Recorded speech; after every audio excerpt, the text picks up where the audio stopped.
Alright, what's happening everybody? It's your boy Acing and welcome to today's vlog. I'm here to give you my AFC North Division grades for their selections of this year's NFL Draft. I would have to say that this division had the best picks out of all the divisions in the NFL Draft. All these teams did very well with their picks. I'm going to start with the Baltimore Ravens. They had an outstanding draft. They picked up Jimmy Smith, the cornerback out of Colorado, with their first round selection. This is a big player, 211 pounds at 6'2". He has great size and he's a reliable tackler. Plus, he has decent cover skills. He didn't have a ton of big plays at Colorado, but he's still a good cover corner and a great fit for the Baltimore Ravens. In the second round, they picked up Torrey Smith, the receiver out of Maryland. Now, Joe Flacco definitely has this deep ball threat at the receiver position. This is a great receiver for Joe Flacco to throw to for the deep ball. The thing I like most about this kid, he has a lot of speed. He runs a 4.4 40, and he could be a return specialist for the Ravens as well. I do like Torrey Smith for the Baltimore Ravens. Next, they picked up Ja Reed in the third round, the offensive tackle out of UCF, Central Florida. This is a big guy, 6'7", 327 pounds. He could definitely work opposite of Michael Orher in the offensive line for the Baltimore Ravens. This is a great pick, big guy. In the fourth round, they picked up another good receiver, Tandem Doss out of Indiana. He could definitely be that possession receiver that the Baltimore Ravens need in replacement of T.J. Houshmandzadeh. He was Indiana's most dangerous player, and all the defenses in the Big Ten kept their eyes on him week after week. This is a great all-purpose player. I do like the selection. In the fifth round, they picked up another corner, Chykie Brown out of Texas. He's a decent corner, so I'm not going to hate too much on that. He is one of my Texas Longhorns, and he had 7 pass breakups this past season. So he's a good cover corner, and the Ravens definitely need some corners and have some depth in that position to help out the Raven passing game, defense. Next, in the sixth round, they picked up Tyrod Taylor, the quarterback out of Virginia Tech. This is a great pick because he's an outstanding mobile player who can definitely keep the plays alive, and this is what he was special. This was what made him special at the quarterback position for Virginia Tech. He kept the plays alive and managed to throw a couple of touchdown passes and make big plays, keeping it alive with his scrambling ability. This is a great fit. Now, in the seventh round, they picked up Anthony Allen, the running back out of Georgia Tech. He was the ACC leading rusher this past season, and he's a great inside runner. I think he could complement Ray Rice and Willis McGahee for this team and have a good rotation with that. So overall, I would have to give the Ravens an A. They had a great draft. I'm really proud of this team, and I think they're going to do well in the NFL this coming season and be one of the top teams in the league. But we will see.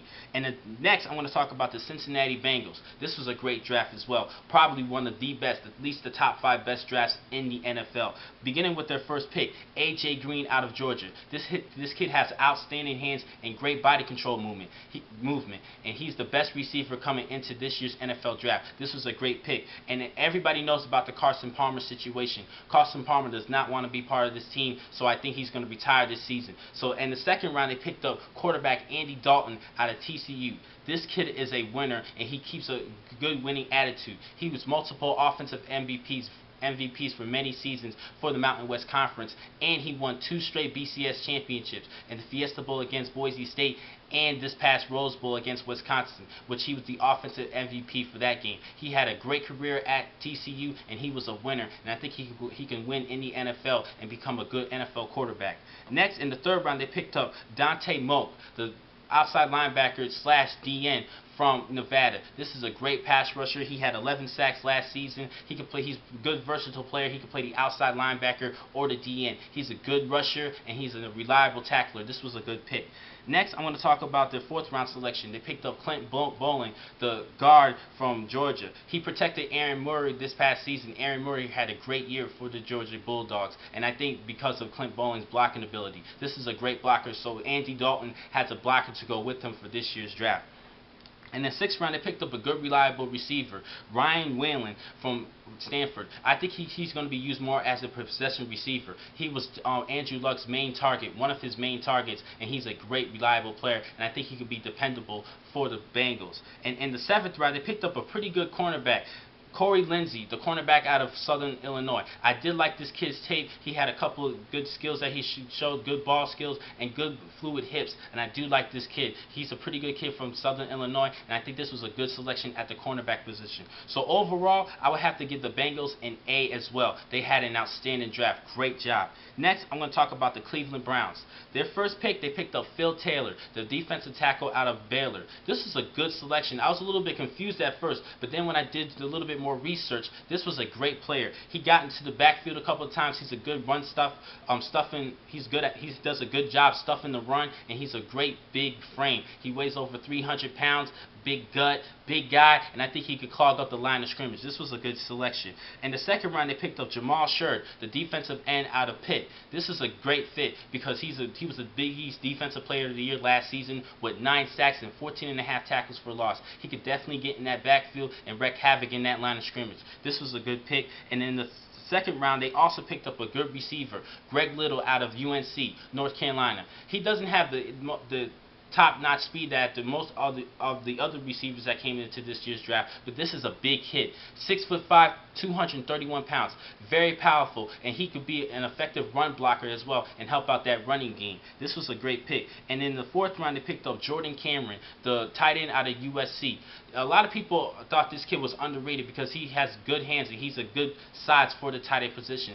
Plus, he has a basketball background. We all know about Antonio Gates and Tony Gonzalez. They were great basketball players and they fit well and they ended up producing well as tight ends in the NFL. Both of these players are going to be future Hall of Famers, and I think that the Cleveland Browns are going to think the same thing with Jordan Cameron. Well, we will see. And then also in the fourth round, they picked up a great fullback, Owen Marisick, the fullback out of Stanford. He was, and some people projected him as the #1 fullback for this year's draft. He's a great blocker, and him and Peyton Hillis in that backfield. Wow, this is going to be a big backfield with bruising running backs. This is good. This is a good fit for the Browns. Another big guy who could block and open up gaps for Peyton Hillis. This was a good pick. Also, he could play the defensive position as well, be a linebacker for some place, but we will see. Now, in the fifth round, they picked up Buster Skrine, the cornerback out of Chattanooga. This kid displays good recovery speed. He doesn't really have excellent ball skills, but I still think he's a decent cover corner who could cause a couple of pass breakups in the NFL and cause a little bit of problems for the receivers. But I think he struggles in the man-to-man coverage, so I think he's going to be used more as a zone cornerback for the Cleveland Browns. So overall, I would have to give this team a B-. They had a decent draft. I think they could have did a little bit better, but they still had a decent draft, and I do like their selections. So I'm going to give them a B-.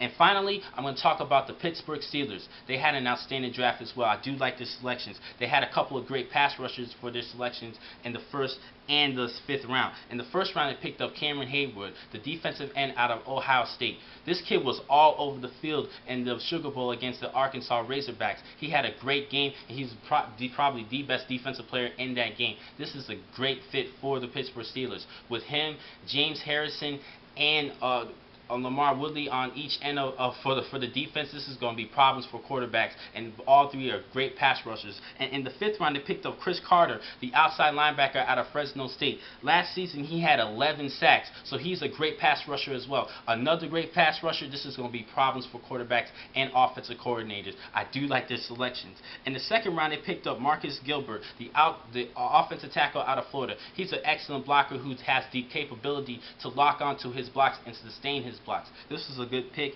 And in the third round, they finally picked up the cornerback that they needed, Curtis Brown out of Texas. He has great speed and he has great recovery speed as well. And I think he can excel in both either the man-to-man defense or the zone defense. Good versatile kid out of Texas. I do like this selection. And in the fourth round, they picked up Cortez Allen, the cornerback out of Citadel. Now, this kid has great speed. He runs a 4.40. He didn't really do too well this past season. It's just 22 tackles. He's not really reliable against the run, but who cares? They got so many great players on this defensive team anyway, especially with Troy Polamalu at the safety position who could step up and support the run. He's a decent cover corner, and they really needed help at the corner position. I think they could have picked a little bit better for their fourth round selection other than Cortez Allen, but Cortez Allen has great speed and he's a decent cover corner, so I'm not going to hate too much on that.